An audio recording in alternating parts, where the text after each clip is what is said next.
Cloward and Piven, Weaponizing Welfare for Overloading the System to Ruin.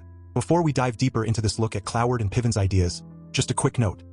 If something in our discussion hits home, maybe a key historical detail or a fresh perspective, please take a moment to share, follow, or subscribe. Your support means a lot and helps us keep bringing you in-depth explorations like this one. We're talking about two figures from the mid-20th century, Richard Cloward and Francis Fox Piven, and this concept they put forward back in 1966. It's something that started as an article in a magazine and grew into a whole way of thinking about how to push systems to their breaking point.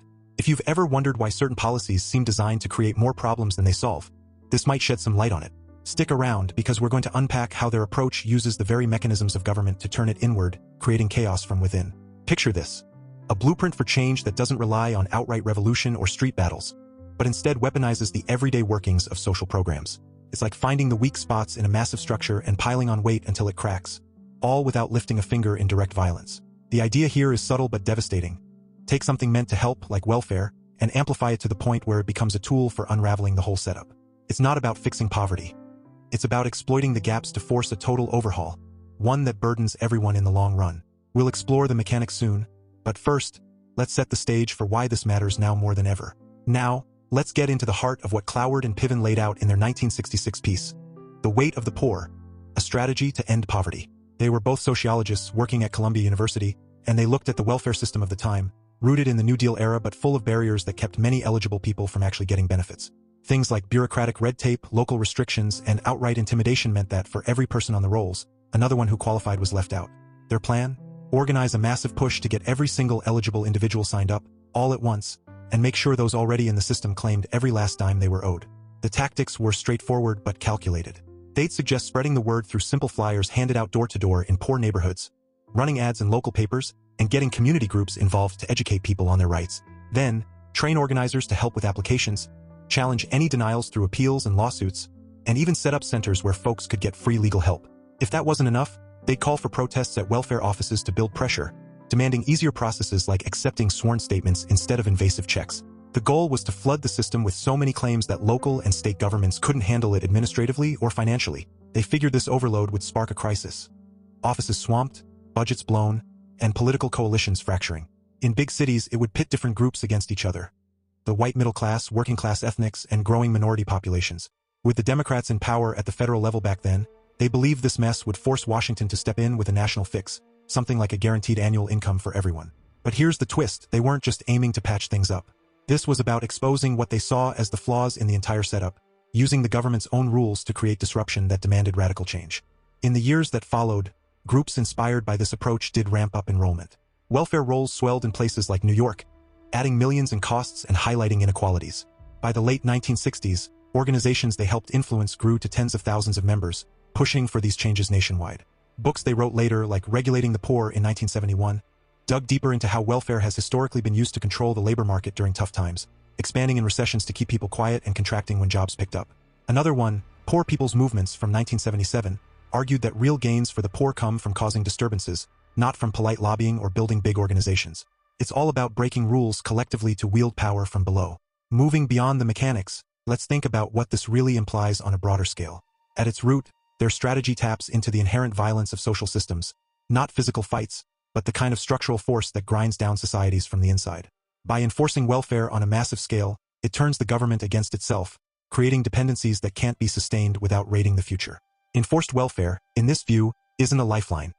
It's a core evil that poisons current generations by fostering reliance over self-reliance, and it dooms future ones to pay the bill through skyrocketing taxes or the slow erosion of money's value via inflation. It's like borrowing against tomorrow to fund today, but the debt never gets settled. It just compounds, leading to decline and degeneracy across the board. Think about it. When you overload these programs, you're not just helping the needy, you're inflating the bureaucracy, draining resources, and breeding resentment. It divides people, weakens coalitions, and pushes toward a system where the state controls more and more, edging closer to Marxism or communism in practice. The crisis they aim to create isn't accidental. It's engineered to collapse the old order and replace it with one where income is redistributed by force, but that only accelerates the rot. Societies built on endless entitlements lose their drive, their innovation, and their moral fiber. History shows us that when governments promise everything to everyone, it ends in stagnation, where productivity drops because why work hard if the system hands it out anyway? And for the young ones coming up, it's a trap, teaching them entitlement over effort, degeneracy over discipline. The core analogy they leaned on, even if not always explicit, is that these demands have to be funded somehow. Either you hike taxes on future workers, squeezing them dry to cover the promises, or you print money, inflating away the value of savings and wages. It's a double-edged sword that destroys wealth without creating any, ensuring that what starts as aid morphs into a cycle of poverty and control. In their framework, this disruption is the path to a Bolshevik-style overhaul, but in reality, it just hastens the downfall, turning vibrant economies into shells reliant on state handouts. We've seen echoes of this in various policies over the decades, where expanding benefits without limits leads to fiscal cliffs, social fragmentation, and a loss of personal freedom. To really grasp their thinking, let's pull some direct words from their work.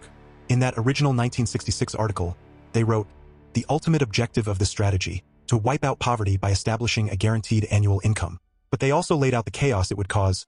Full enrollment of those eligible for welfare would produce bureaucratic disruption in welfare agencies and fiscal disruption in local and state governments that would deepen existing divisions among elements in the big city Democratic coalition: the remaining white middle class, the working class ethnic groups, and the growing minority poor.